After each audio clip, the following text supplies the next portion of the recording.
Ndagusuhuje kandi nguhaye ikaze aha kuri Upwise. Njye turi kumwe ndi IT Jado. Uyu munsi nk'uko abakunzi bacu bagiye babidusaba inshuro nyinshi, tugiye kurebera hamwe ibice bigize computer cyangwa se ibice bigize mudasobwa byose uko byakabaye. Icyo usabwa ni ukugumana natwe videwo yose ukayireba ukayirangiza, hanyuma ugakora subscribe, ukaduha n'ibitekerezo aho muri comment section. Igice cya computer cya mbere duheraho ni igice cyitwa webcam. Webcam ni kamera y'imbere cyangwa se inyuma, terwa na mudasobwa uri gukoresha aho wayishyira hose, kuko kuri laptop ho ziba zikoranye ziri kuri screen hejuru, urumva ko ubwo yo ibiri imbere, ariko kuri desktop hari igihe bwo biba biri inyuma, hari igihe ayitereka inyuma, ariko ni kamera iba icometse kuri computer, yifashishwa mu gufata amashusho y'ako kanya, ibyo bita real time. Ikoreshwa cyane mu nama zikoreshwa kuri interineti, kandi igomba gukoreshwa nanone igihe uri gufata amashusho cyangwa se igihe uri gukora video call cyangwa se uri ugahamagara murebana imbona nkubone. Iyi webcam ifite sensor ifata urumuri ikaruhinduramo amashusho mu buryo bw'ikoranabuhanga. Igice cya kabiri cyitwa HDD. HDD mu magambo arambuye ni hard disk drive. HDD ni disike mashine zifashisha mu kubikaho ibintu, ikaba igizwe n'ibyo bita magnetic platters, zigenda zibasha gukora ku muvuduko munini. Amakuru abikwa kuri ubu buryo bwa magnetic. Hard disk drive ifite ubushobozi bwo kubika amakuru menshi, ariko ikora buhoro ugereranyije n'iyi tekinoloji iri kuza yitwa SSD. Twagiye ku gice cya gatatu aricyo SSD. Na SSD bivuga solid state drive, nayo ni disike ikoresha memory cyangwa se flash memory ibika amakuru, ikaba ariyo ikora ifite umuvuduko mwinshi muri tekinoloji zihuse z'ubu ngubu, ari nayo mpamvu niba ufite imashini yawe wayishyiramo SSD drive kugira ngo ubashe kujya ukora ibintu byihuse. Iyi ni ingenzi cyane mu buryo bwo gukora amapplication akenewe umuvuduko mwinshi. Ikindi gice nicyo bita GPU cyangwa se mu magambo arambuye Graphics Processing Unit.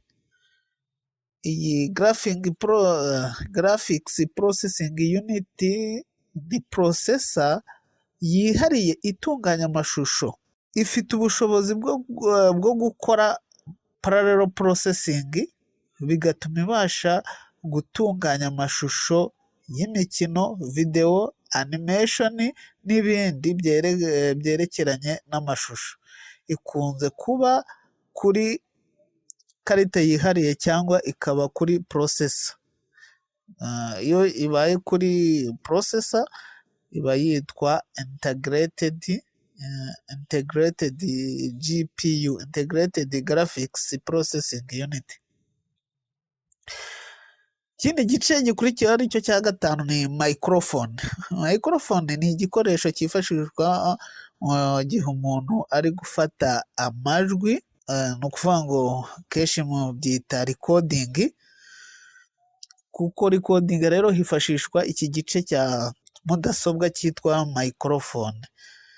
Ikoreshwa mu gutumanaho, gufata amajwi no mu bikorwa by'ubuhanzi bitandukanye. Igice cya gatandatu ni speaker.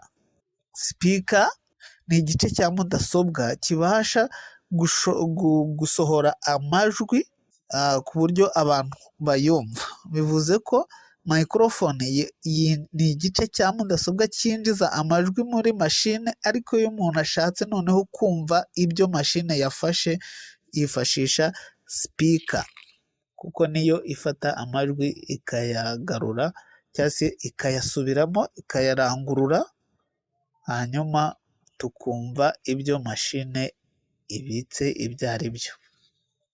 Igice gikurikiyeho kindi cya karindwi ni motherboard. Motherboard ni igice cya mudasobwa cy'ingenzi.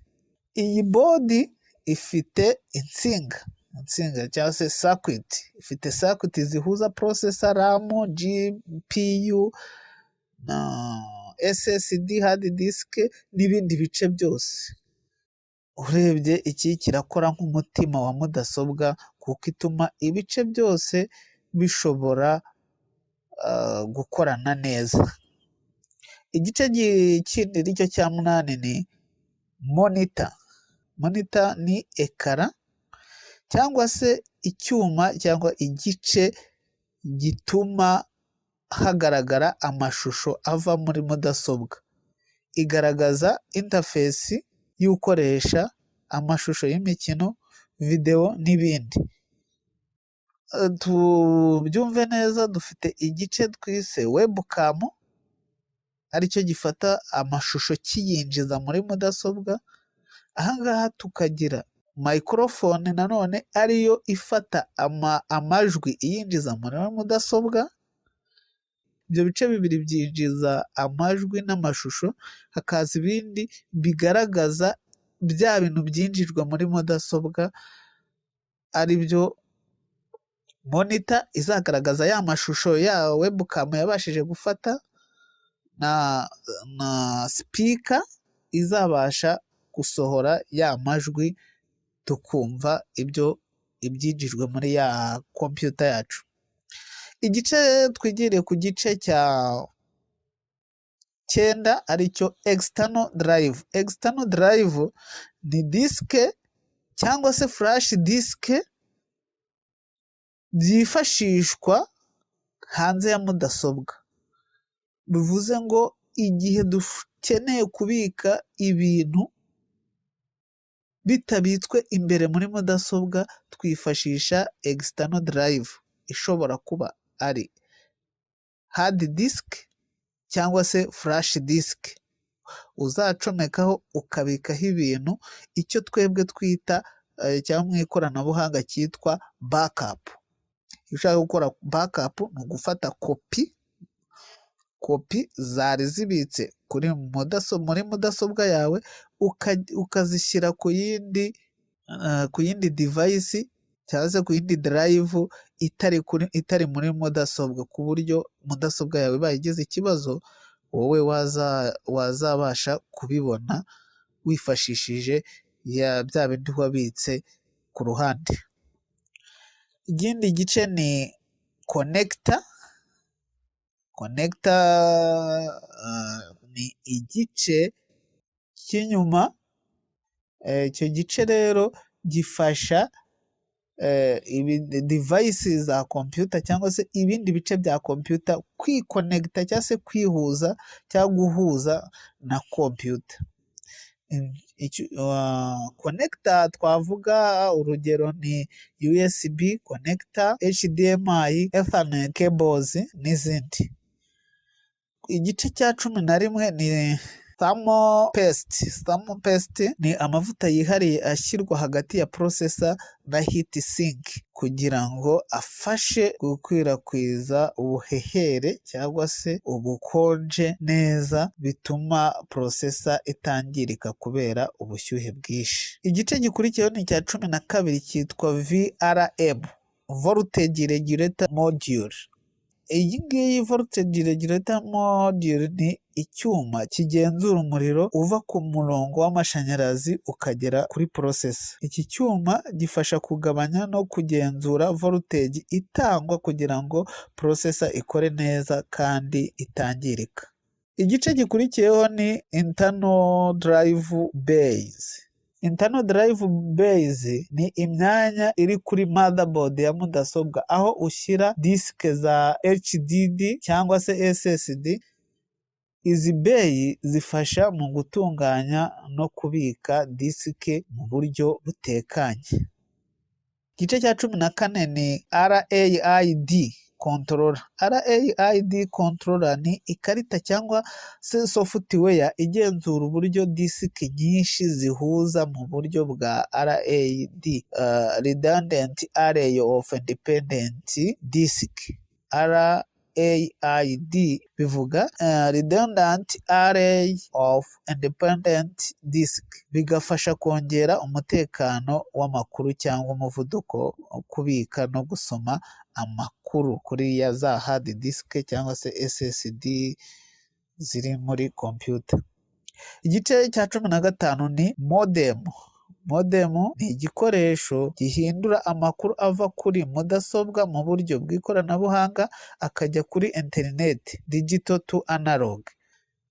No ku rundi ruhande analog to digital, bigatuma mudasobwa ishobora guhuza na internet. Ahangaha modem ikidufasha iyo turi kwikonekita kuri internet, urumva device tuba turi gukoresha ntabwo iba ihuye n'izindi device bigiye gucommunicating. Icyo gihe rero modem ikikora ifite ububasha bwo guhindura ya magambo twanditse agiye kugenda mu muyaga cyangwa se mu mwuka, ikayahinduramo uko mu mwuka haragendamo icyo bari kwita analog, noneho byagaruka bikaza kuza biri digital, noneho tukabasha kubona communication hagati y'izo mashini zose arizo tuzita internet niba ari ku rwego rw'isi, kuko nimubishaka nimubyemera tuziga n'ubwoko bwa network kugira tumenye internet tubashe kwitandukanya n'izindi network. Igice cya 16 tugezeho ni M2 slot. M2 slot ni umwanya muto uri kuri motherboard wateguwe ku buryo ushyiramo SSD ntoya kandi yihuta cyane, ikaba ifite umuvuduko urenze uwa SATA SSD. Igice cya 17 ni RAM, mu magambo arambuye random access memory. Ni ubwoko bwa memory ifasha mudasobwa kubika amakuru ako kanya ikeneye gukoresha mu gihe irimo gukora. Ni memory yihuta ariko ifite ubushobozi bwo kubika amakuru igihe mudasobwa iri gukora gusa. Igihe idakora cyangwa se igihe wayifunze, ntabwo iyi memory ya RAM ntabwo ikibasha kubika ibyo yari ifite, bihita bigira ute, bihita biguruka cyangwa se bihita bizimira bibura. Kugira ngo ubashe kubigira kuzongera ukagaruka kubibona, uragirwa inama yo kujya uhita ugasevinga kuri za hard disk twabonye ruguru. Igice cya 18 ni optical drive. Optical drive ni icyuma gishobora gusoma no kwandika amakuru kuri CD, DVD cyangwa se Blu-ray disk. Ikoreshwa mu gushyira software, kureba filimi cyangwa se kubika amakuru kuri zo CD, DVD and Blu-ray disk. Igice cya 19 ni sound card. Sound card rero yo ni ikarita itunganya amajwi ava cyangwa ajya muri mudasobwa. Ifasha mu gutanga amajwi meza cyane ku bakunda umuziki cyangwa imikino. Igice cya 20 ni NIC, network interface card. Network interface card ni ikarita ifasha mudasobwa guhuza network, yaba iya Ethernet cyangwa se iyikoresheje insinga cyangwa iyindi. Iyi karita ituma mudasobwa ishobora kohereza no kwakira amakuru kuri network cyangwa se kuri internet. Igice cya 21 ni Wi-Fi card. Wi-Fi card ni ikarita ituma mudasobwa ishobora guhuza na internet idakoresheje insinga. ikoresheje imirongo ya wireless. Wi-Fi card ni ikarita ijya mu mashini ikayibaha ubushobozi bwo gufata network ya wireless. Igice cya 22 ni cooling fans. Cooling fans ni igice cya computer gifasha gukonjesha ibice bya mudasobwa cyane cyane processor na GPU kugira ngo bidashyuha cyane bikangirika. Cooling fan rero ni icyo bita ventilateur mu gifaransa. Igice cya 23 ni heat sink. Heat sink nacyo ni igice cyangwa se ni icyuma gifata ubushyuhe, gifata ubushyuhe buturutse muri processor cyangwa se GPU kikagenda kibugabanya kibusohora hanze kugira ngo bya bice bikomeze bibashe kugenda bikonja bitaza kwangirika. Igice cya 24 ni CMOS battery. CMOS battery ni batiri ntoya iboneka kuri motherboard ifasha mudasobwa kubika amatariki, isaha na configuration za BIOS igihe mudasobwa itari ku muriro. Iyi batiri ituma izi settings zidatakara cyangwa se zidata igihe cyangwa se zitava ku gihe igihe mudasobwa ifunze. Igice cya 25 ni extension card. Extension card ni ikarita y'inyongera ishyirwa kuri motherboard kugira ngo yongere ubushobozi bwa mudasobwa. Urugero ni nka sound card, network card cyangwa graphics card. Izi karita zihuzwa na slots za PCI cyangwa se PCIe kuri motherboard. Igice cya 26 ni port. Port ni imyanya itandukanye kuri case cyangwa se kuri computer yacu, aho umuntu ashyira ibikoresho bitandukanye biri external cyangwa se ibikoresho ugendana, urugero USB, flash disk, keyboard, mouse, printer n'ibindi. Ibyo byose bikonectwa aho twita kuri port. Port nizo zidufasha gucomekaho biriya bikoresho bindi. Uvuga ngo ibyo bikoresho byo biba bifite icyo yitwa connector twabibonye. Iyo connector rero niyo ufata ugacomeka ahitwa kuri port. Port ni umwanya uzaba uri kuri computer yawe ukwemerera guhuza external devices na computer yawe. Igice cya 27 ni I/O shield. I/O ni input output shield. Ni icyuma gishyirwa inyuma ya motherboard ya mudasobwa kigafasha guhuza neza port za mudasobwa n'ibyuma by'inyuma, kikarinda umukungugu no gutuma ibice bihura neza. Igice gikurikiyeho ni cya 28 cyitwa case or tower. Case cyangwa se tower ni igikoresho kinini gishobora kuba gifunze cyangwa gifunguye, gikubiyemo ibice byose bya mudasobwa, umutima w'imashini, gitanga umutekano, gikonjesha neza kandi kigafasha gutunganya neza, kigafasha gufata neza ibindi bice byose. Igice gikurikiyeho ni icya 29 ni keyboard. Keyboard nk'uko mubizi ni igice cya mudasobwa kidufasha guha amabwiriza mudasobwa cyangwa se kwandika muri mudasobwa. Gifite key cyangwa se buto tugenda dukandaho, harimo izi nyuguti, izi mibare n'izitwa za function keys cyangwa se iziri appropriate gukora imimaro runaka zifashishwa. Numva ko keyboard nayo ni igice cy'ingenzi kuri mudasobwa.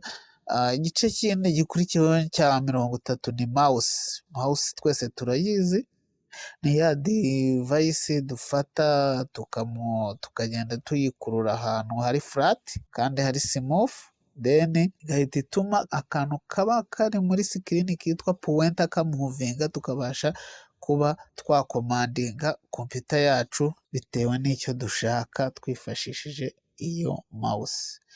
Igice cya 31 ni chipset. Chipset ni ibyuma biba biri kuri motherboard bifasha mu guhuza processor n'ibindi bice bya mudasobwa. ikindi gice cya 31 ni USB hub. USB hub ikaba ari icyuma cyifashishwa kongera umubare wa USB port kuri mudasobwa, bityo ukabasha guhuza ibikoresho byinshi icyarimwe kuri poti imwe. Igice cya 33 ari nacyo cya nyuma ni Bluetooth. Iyi Bluetooth rero ikaba ari ikoranabuhanga rituma ibikoresho bihuzwa nta nsinga, bigakoresha imirongo ya radio mu guhererekanya amakuru hagati yabyo, kandi bikaba buri kimwe kiba kiri hafi y'ikindi. Ndagushimiye cyane wowe ukomeje kudukurikira, nkwibutsa ko iyi ari Upwise. Niba iyi video yagufashije wakora like, ugakora subscribe, ukanaduha igitekerezo muri comment section kugira ngo ubutaha tuzagukorere video ijyanye n'ibyo wifuza. Ibitekerezo byanyu ni ingenzi rero, naho twebwe amasomo kuri Upwise ni akagaruka, naho ubutaha.